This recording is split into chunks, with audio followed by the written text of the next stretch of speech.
We were scouts. Our scout team, we worked with what were known as Chuhoys. Chuhoy was where they voluntarily deserted and came over. Before I went to Vietnam, I went to out at when I was in California. I went to Vietnamese language school for 3 weeks. In Monterey? And yes, in Monterey at the naval base there. And so after I had been in Vietnam for almost 6 months, I was moved into what was called the Kit Carson Scout Program. Right. Kit Carson Scouts worked like the Old West with Kit Carson. You had him, and he had Indians with him. Well, we had Vietnamese who worked that area, and we learned enough to communicate. They were given enough English. So it took about 6 months for the program to get started. And by that time, I had enough experience and decided to move in. So these Kit Carson and Chu Hoi, these are former NVA and maybe former Viet Cong who switched over and came to the South Vietnamese side, and now they're with, it's kind of like, as you said, in the Old West, kind of the way the U.S. Army would have Native American scouts with it. Yes, we worked in small teams. There were our battalion. There were 12 of us, and we were in 3 4-man teams.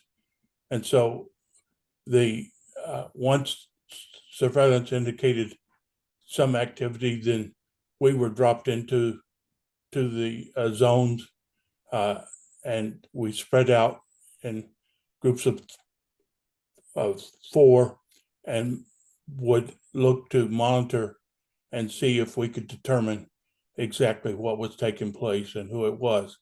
And at that point, most of my activity was to avoid contact, because we were a small group.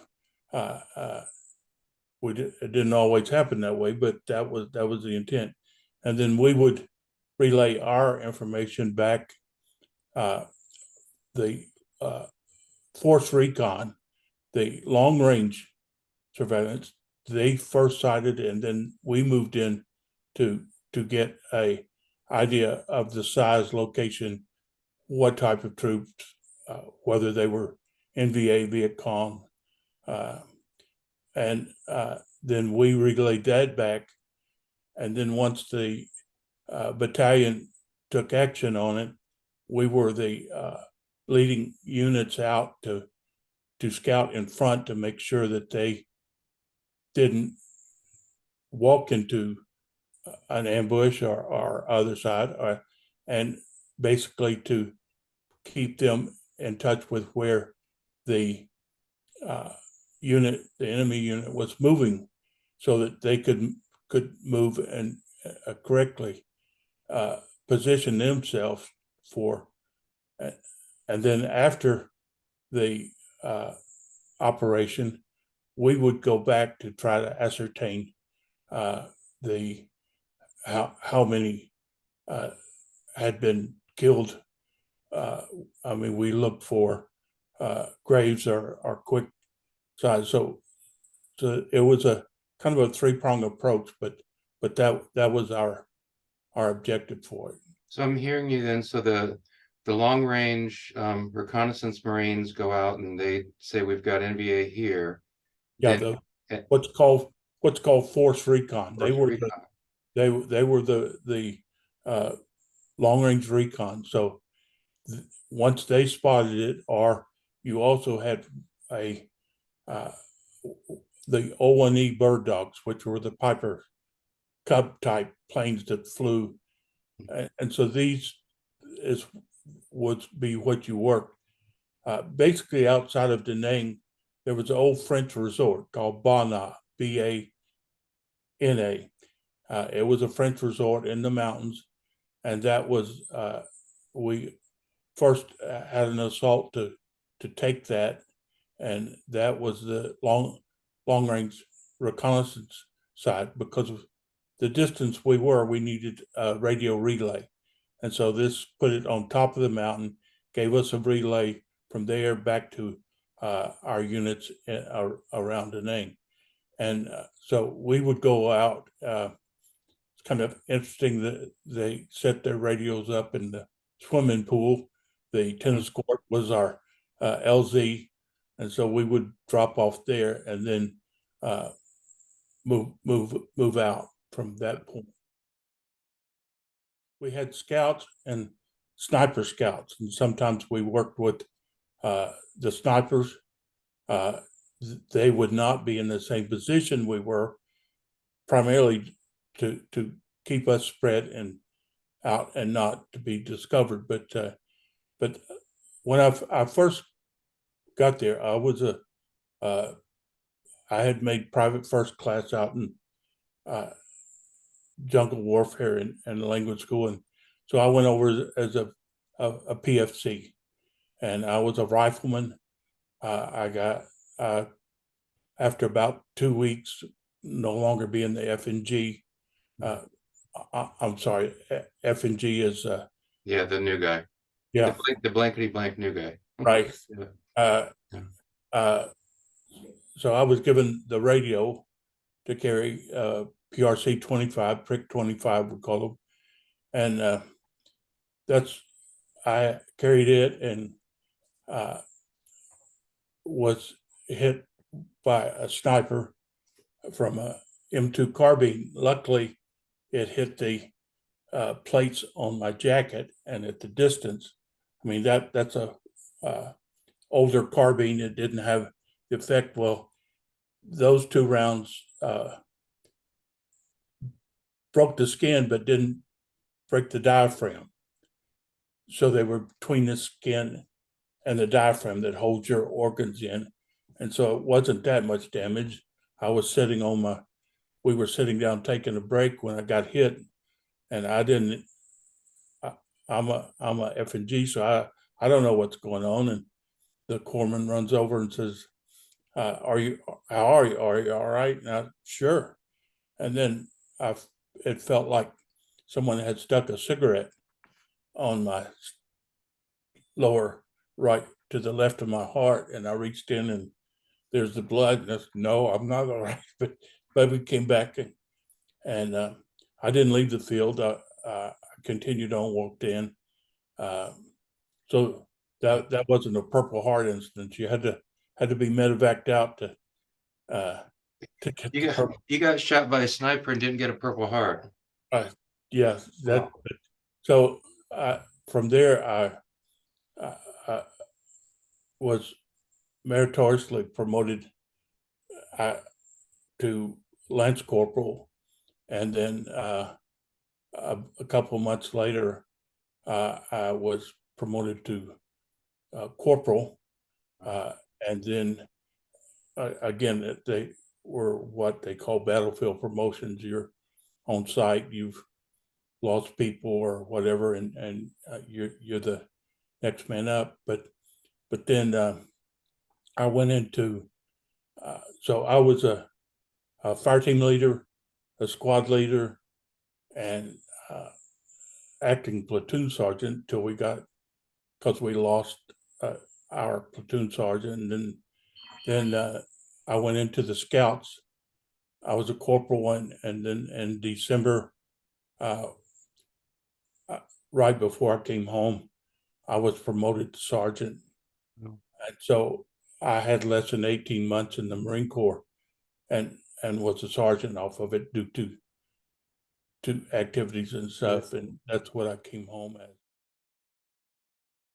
When you're experiencing all these things, you've been hit by a sniper, you're doing operations with the Chuhoi and the Kit Carson scouts.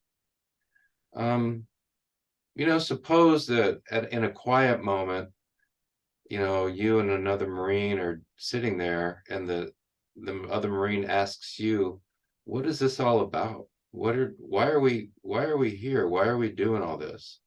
What do you think your answer would have been at that time? At that time, we really didn't know. In all honesty, I spent celebrated my 18th and 19th birthdays. I mean, no, I'm sorry, 19th and 20th birthdays in Vietnam. Uh, two Thanksgivings, almost two Christmases. Uh, and I had a year of college before I went. Uh, my uh, buddy that I lived with, because my father was in the service and he was overseas. And so I stayed we were in Atlanta, Georgia at the time. I lived with him. There were five of us from our high school class.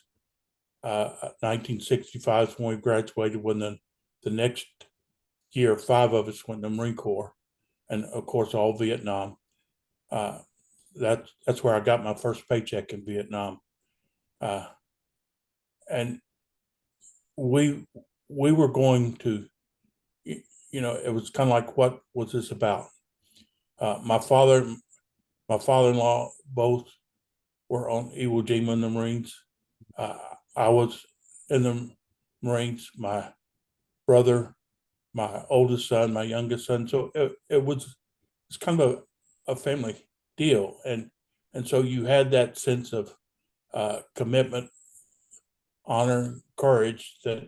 That's the Marine Corps motto. I mean, you grew up with that, and so we went naively. That's we want to go see what it's about. Your family has done this, and it's just. Uh, but you get there, and especially after I got into the scout unit, because here you're working with basically the other side. And one of our scouts only had one hand. When he was a child, the French cut off his other hand because they said he was throwing grenades at them. Uh, oh, okay, so you're going to come over, you're going to join these people, and no, you can understand that. The other scout that worked with me, he was out. He was not Viet Cong. They were in his area and stuff, and he was working the rice field. His family was back in the village, and a Marine jet drops napalm on the village. It kills his wife and his two little girls. You know what? You can understand that aspect of it, and here we were. You go in to move the Viet Cong or Vietnamese out. What did they do? They caused the people to house and quarter the troops.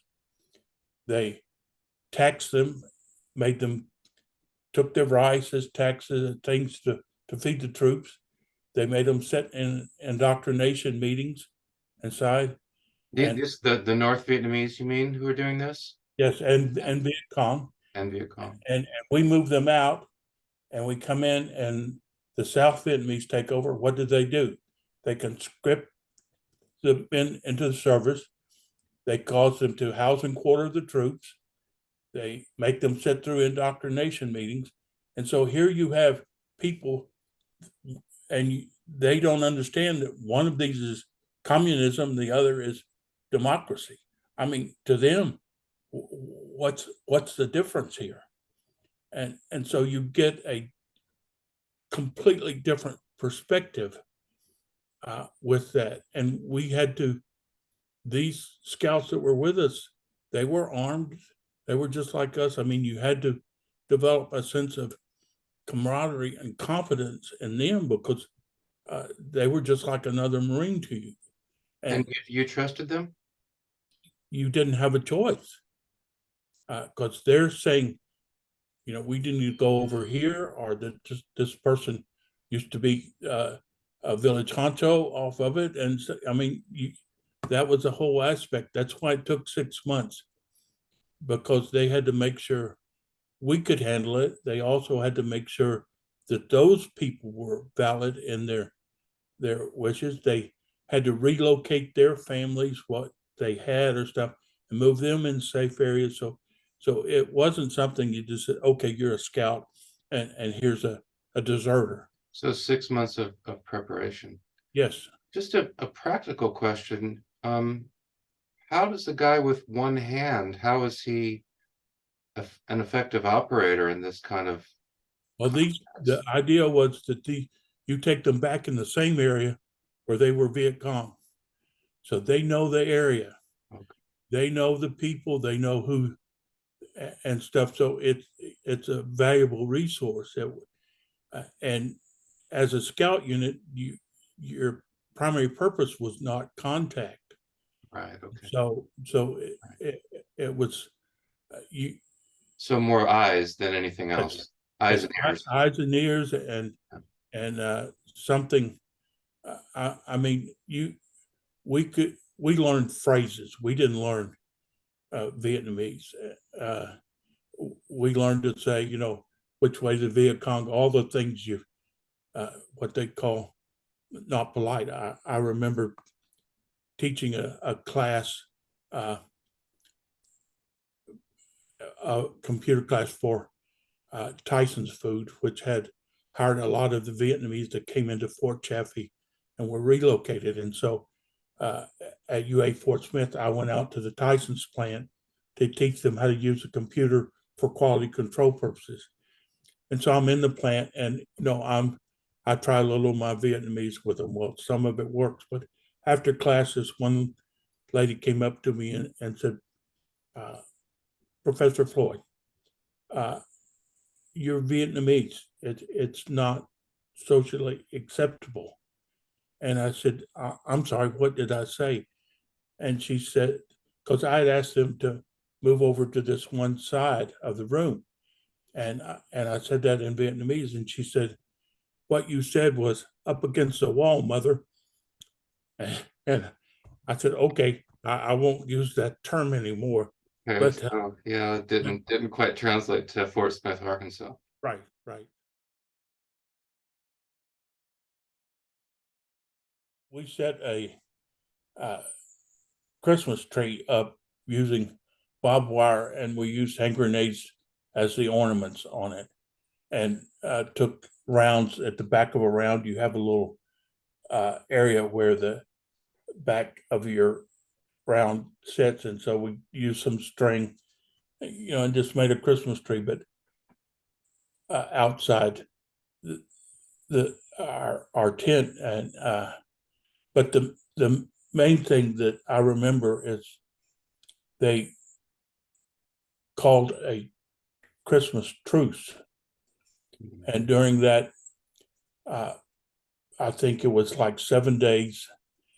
You weren't supposed to launch any offensive measures. You were to go into a defensive position, and if you saw uh, movement and groups of men and so forth, unless they were of a certain size, you couldn't stop them. You couldn't search them. You couldn't say, which was ludicrous. All it did was give them 5 to 7 days to restock, rehome, and such. And that was just what was ludicrous, as were many things about the war. So Christmas, uh, we just kind of went to our bunkers. We sheltered down and sat there waiting for something to happen, because and it wasn't Santa Claus coming. Uh, so it puts you in. You wonder what are they thinking here?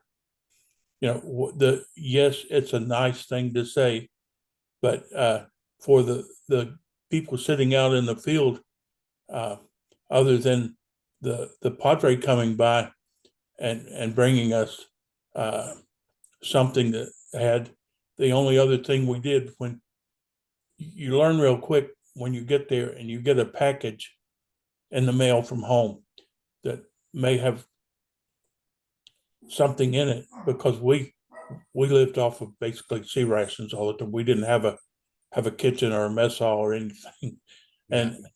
and he comes out and he's got uh, stuff, and the Jewish chaplain comes by, and you get. I learned what gefilte fish was, and matzo balls, and because this was good food. I mean, they came by, so other The than that, chaplains came by with some special food yeah, for yeah. Christmas.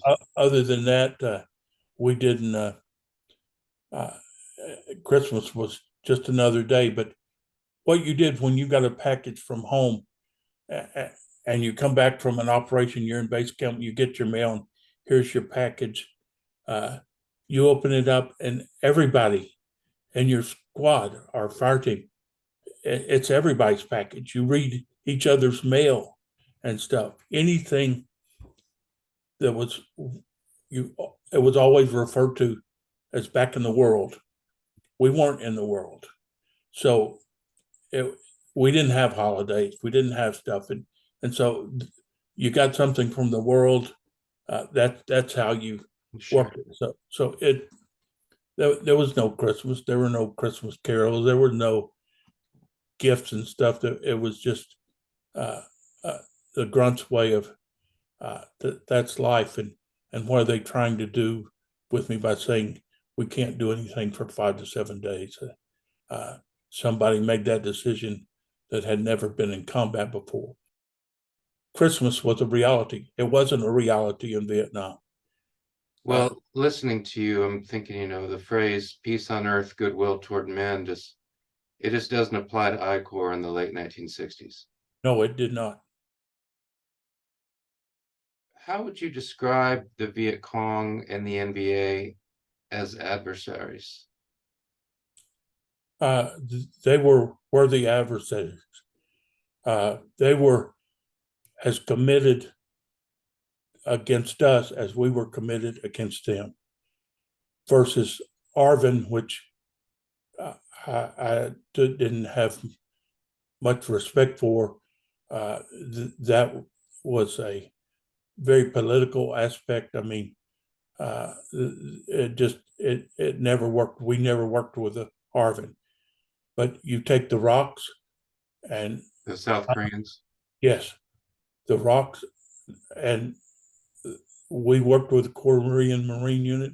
Oh, outstanding people. But the Viet Cong and the NBA were worthy adversaries. Uh, How were could you tell when you're in a firefight or some kind of action, could you tell after a few minutes whether it was Viet Cong or NVA because of different tactics or just different approaches? Were you able to tell if it's VC or NVA? yes, we could. A VC were smaller units and had less firepower. I mean, uh, they had everything from old French grease guns all the way up to AK-47s. Yeah. But they didn't have the grenade launchers. They didn't have 57 recoilless rifles or M60 machine guns. Uh, you know, so, so it's a small arms type. Uh, they're very well positioned.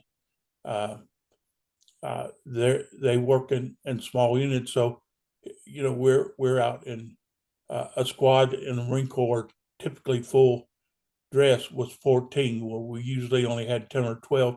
So it was for a long time, it was that type of action for it until we could get out to where we could hunt the NBA. And mostly when we ran into the NBA, they were trying to set up positions for 122 millimeter and 140 millimeter rocket attacks on Da Nang. That's why we were moved up from July to Da Nang. The 196th Light Infantry Brigade took over our positions at July, and we were up at the rocket belt, and so you knew the difference from it, and the Viet Cong typically waited for you because they wanted you on their turf under their side. The NBA didn't wait for you.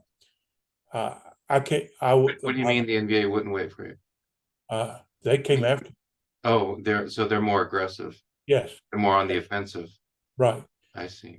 I came home uh, right before Tet and the major battles at Quezon, but we were moved up and outside of Quezon to do scouting in November and the first part of December of '66. And we saw the buildup for it. We knew the buildup for it and reported that. So they knew it was coming. Fortunately, it was time for me to come home. So But you're saying even in late '66, and then going into '67, if I have it right, you could tell, the Marines on the ground could tell in '66, '67 that something, that the NVA were building something up in the Quezon area? It was in November and December of '67. Yes. Okay, oh, so that is right before Tet. Yes. Yeah, you could tell something was coming. Oh yeah. Yeah. And Wow. I mean, we were out there. We were, and we had contact, which normally the scout unit didn't have, but we had contact because they had the same thing out in front of us. They had their OPs and scouts and recon out, and I mean, we engaged them a couple of times. So you leave South Vietnam right before Tet breaks. And when we think about Tet, you know, two of the major stories that we associate with Tet, although what happens at Quezon breaks before Tet. So you have Quezon that breaks, and then Tet, and then the battle for Hue. And so at Quezon and Hue, you've got the Marines in these just major fights in Northern I Corps. Now your tour is done. When you're back stateside, were you paying attention? I mean, were you keeping up on the news of what was going on in Hue, what was going on in Quezon? Yes. Yes. Did you have that feeling You had a feeling that of loss that you should be there helping out the people that you knew and you understood, uh, because First Battalion, 7th Marines was in Hue. I mean, and the gunnery sergeant, he's an E7. The gunnery sergeant that was our gunning was killed there. I mean, uh, it's like uh, playing football and you get hurt or something and don't get to play the next week, but the team's still out there playing and you're not in with the team. And was it a mixed feeling? On the one hand, thank God I'm not in Vietnam anymore. On the other hand, I want to be back with my brothers. yes, it's it's it's mixed, but also what affected it when I came back in to uh, Travis Air Force Base, and then stayed there after getting checked out and such. We went over. They opened it's called Slop Shoot. It's like a Dairy Queen type thing, and uh, we got in at night and uh, went over the next morning. Three of us, uh, and all they had was some chili and ice cream, and somebody had brought us 6 cans of beer, and that's what we had for breakfast. Well, they came in to take us, the cabs to take us out to San Francisco, the airport. We had to run about uh, 300 yards carrying our sea bags and everything. Well, about halfway there, uh, the one in front of me turned around and said, "I think I'm going to be blah," threw up all over me. So they quarantined us for 3 days there at Treasure Island in the harbor, and then we went out to the airport. Well, we're in brand new uniforms because all of our stuff molded on Okinawa that was left and sitting there, and that was our first chance of seeing hippies and the peace demonstrators, and we were cursed. I mean, we were made to feel like we were trash. We weren't welcome. We shouldn't be there. What we had been doing was wrong. all this. And so of all the places to come back into, I mean, we didn't, when we left, the hippie wasn't a thing. And Yeah. I remember the CBS correspondent that was with us was asking us, he came out one time and wanted to know what we thought about the hippies. And, you know, we didn't have any idea of what it was. And he said, well, uh, they want peace, they're free love and everything. It's, hey, we're hippies. We want the same thing, you know, Mm. especially when we found out they didn't wear bras. But after that, you know, so that you get back to the world and you're expecting something different, and you come into San Francisco, not a good move. But Did you have any personal interactions with the protesters? uh, I was stopped from uh, rearranging one of them's nose and spit on me. But other than that, I just kept my cool and went and got on my plane and went home. Yeah, is one of these protesters spit on you? Oh yeah, yeah.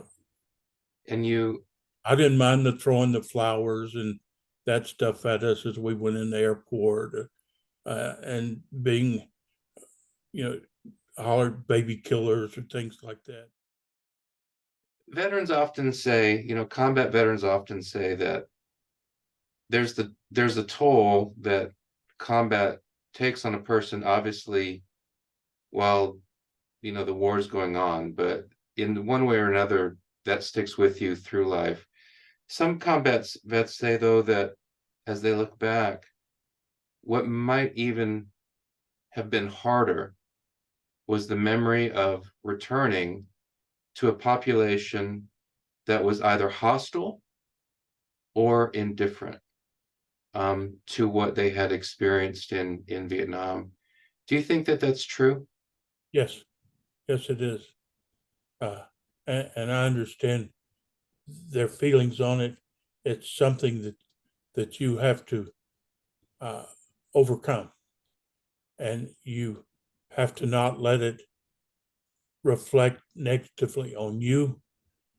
At the same time, you try to respect somebody else's opinion, and as long as it's done on a respectful basis, that's all right. It's when it becomes disrespectful for it, Uh, and accusatory, and the blame for all that's happened is placed on you, and you felt like you were just doing your duty.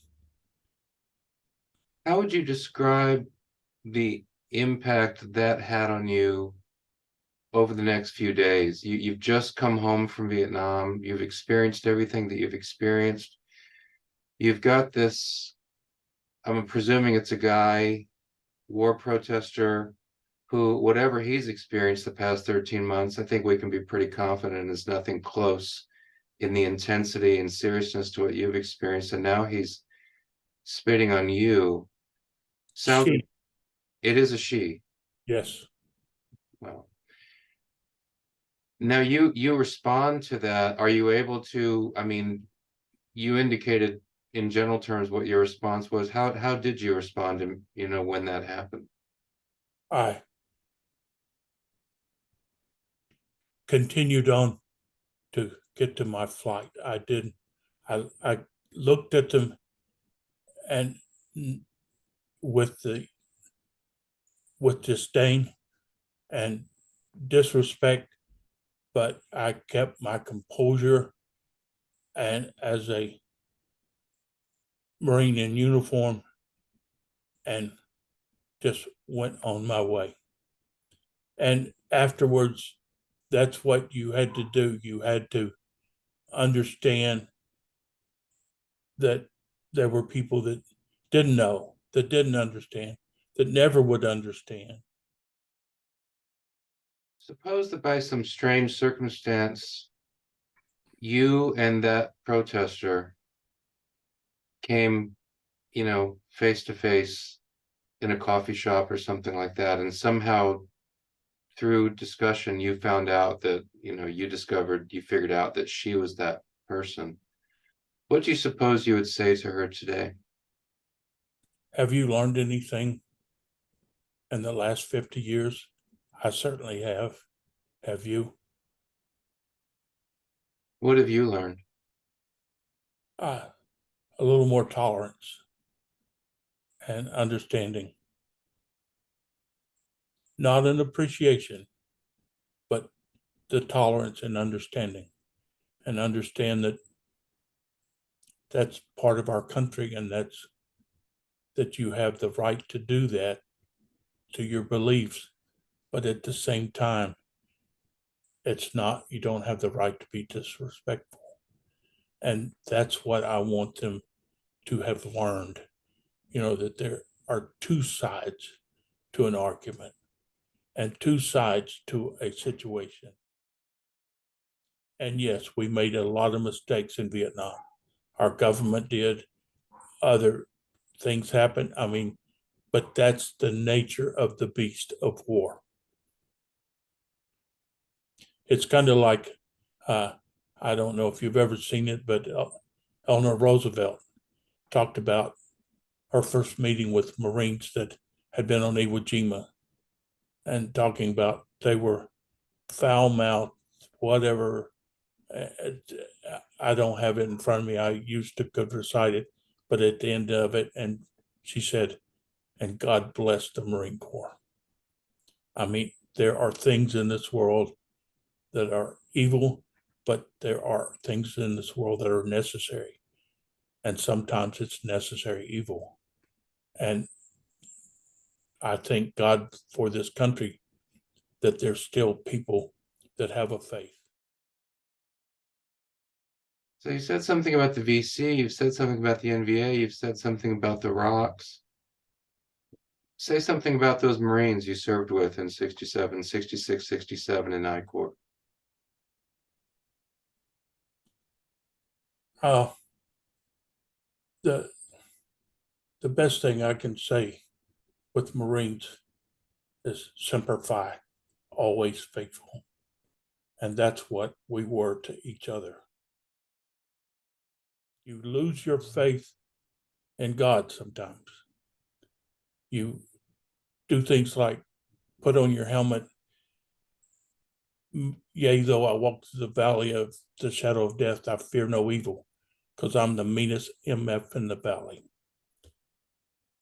But you come back and you go up to the wall some years later and you get your faith back.